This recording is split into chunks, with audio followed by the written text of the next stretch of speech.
کی عوام نے مینڈیٹ عمران خان کو دیا تھا، لیکن چند نامعلوم قوتوں نے وہ مینڈیٹ چوری کیا اور جعلی وزیر اعلیٰ منتخب کی، جس کا نام مریم نواز ہے۔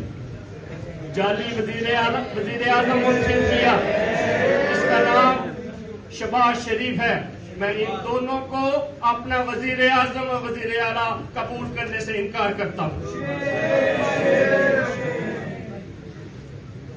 دوستو، ساتھیوں، اس وقت ہم حالت جنگ میں ہیں۔ کوئی بھی حق سچ کی بات کرے تو ویگو ڈالے اس کے گھر کے سامنے آ جاتے ہیں۔ میں ان ویگو ڈالوں پہ لعنت بھیجتا ہوں۔ ہمارا لیڈر، ہمارا قائد اس وقت قید میں ہے، جیل میں ہے۔ اس کا کیا قصور ہے؟ اگر اس کے لیے جدوجہد کرنا، سیاسی جدوجہد کرنا، مزاحمت کرنا، احتجاج کرنا بغاوت ہے تو میں بغاوت کا اعلان کرتا ہوں۔ اظہر پشوانی کے بھائی 3 ماہ سے لاپتہ ہیں۔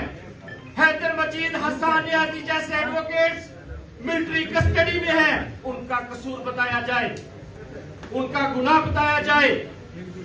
ہمارا صرف یہ مطالبہ ہے ان کی کسٹڈی کو غیر آئینی قرار دیا جائے۔ دوستو، ساتھیوں، آخر میں ایک بات کہنا چاہتا ہوں۔ موت بستر مرگ پہ بھی آئے گی۔ فیصلہ ہم نے کرنا ہے کہ ہم نے بہادر شاہ ظفر کی موت لینی ہے یا ٹیپو سلطان کی لینی ہے۔ ہمارا ایک ہی نعرہ ہے، جدوجہد، آزادی یا پھر شہادت۔